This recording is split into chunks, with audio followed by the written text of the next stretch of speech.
Greetings and welcome to Motion Artworks Incorporated. I'm David Lynch, and some years ago I had a movie blog. And that's actually where this week's entry comes from. Now I've modified it a little bit because it's been a while and I wanted to talk a little more about it than what I originally did in the blog. But it should be interesting. Call it a review, call it an analysis. I just want to talk about movies. So nothing further, let's get to it. Eraserhead was released in 1977. There are other films, several other films, that have entertained me much more than this one, but few that have left me thinking, like this at least, and none that have left me so stumped. There were so many confusing pieces of abstract, alleged symbolism, one can argue that it is total nonsense. To do so would be disrespectful to the director, but what if he can't even remember thinking of the idea? But more on that later. In the movie, Henry Spencer, or Eraserhead, is surprised to find out that a love interest who he hasn't seen for a while has given birth to his premature baby. He lets them move in, and oftentimes the mother gets stressed out and spends nights at her parents' house, leaving him to take care of his offspring. One night, when his girlfriend is gone, he has a fling with an attractive neighbor. Simple, right? Now let me bring up a few random and unusual details. The baby looks like a limbless goat fetus. As Henry and the neighbor begin making out in his bed, they turn into a puddle of goo. Henry's head flies off at a certain point in the movie, and at various key points in the film, we see a woman with ballsack cheeks, seriously, look at them, doing a little dance on stage and singing about heaven. Now there are two ways we can take this film, symbolic or literal, and the tone of the movie differs depending on which way we look at it. It's like the choose-your-own-adventure of cinematic perception. First, the symbolic or metaphoric interpretation. Now my theory is that the baby goat fetus looking thing was the visual representation of the feeling several parents get but seldom admit to, that they don't know what they're doing, so much so that they would be no more confused if their baby was a mutant.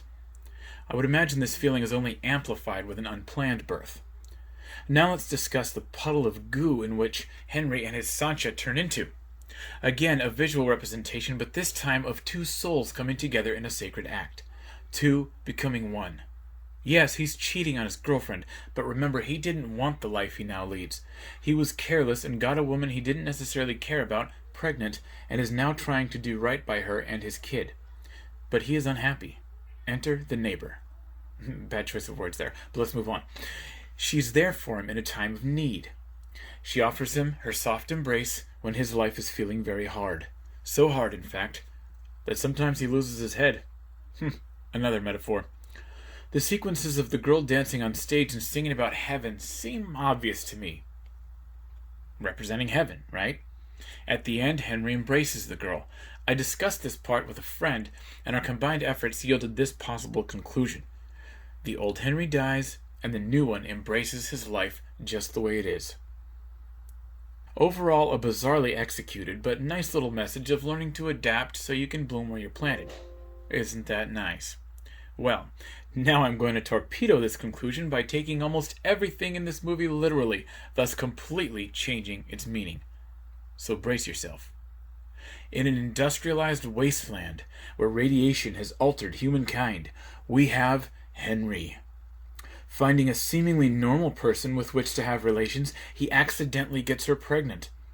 And only after her deformed radiation baby is born does she bother telling him that he is a father. They move in together and attempt to start a life in this dreary, anatomically polluted world. But unsurprisingly, things are very tough and quickly get ugly between the duty-bound couple. So his girlfriend ditches him frequently and leaves him with a deformed baby that he has no clue of how to raise. Not only is the little guy physically hideous, he also has next to no love from his mother. Trying his best, Henry finds comfort in the next-door neighbor, and her radiation poisonings come together with his, and they make things messy. After trying and struggling for some time, does Henry finally grow accustomed to his hard life? No. I think he kills himself, and I think the baby dies too from neglect. There was a scene in which it was full of flies. Anyway. He ends up seemingly in a happy place with a checkered floor and the scrotum-cheeked singing woman. But wait, if we're going literal here, then why does she look so freaking weird? Did the disgusting radiation find its way up to heaven? Unlikely.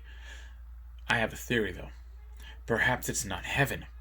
Henry is in hell. And he just doesn't know it yet. After a hard and extremely depressing life in a post-apocalyptic nightmare world, Henry has died and gone to hell. Whew, I'm depressed now. I'll take the symbolic view for 1,000, please. But was that this film's message? In the extras on the DVD, David Lynch was quite vague on where he got the idea for the film and offered no explanation on the symbolism it contains. Certainly, something this abstract and open to interpretation must come with some kind of explanation, right? Nah. David Lynch, you savage. I just can't recommend this movie to a casual audience, but by all means, watch it if you want a different experience from the usual. It doesn't get any more different than this. If this isn't your thing, don't watch it. Instead, just Netflix and chill. But not with the neighbor. Couldn't resist. Okay, so while I was researching for this video, I found another video on YouTube featuring David Lynch talking about the abstractness, his words, of his movies, Eraserhead in particular. And he was totally confused himself, really was. He didn't know what it meant, and he said it drives him crazy. And basically, whatever you get out of this movie is totally legit. It was incredibly fascinating, and I've left the link in the description. So check that out, because it's really cool. And be here next week, because this channel's getting very interesting. I can't wait till next week. And like this video if you did actually like it, and subscribe to my channel. I will see you soon. Bye.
So I finished...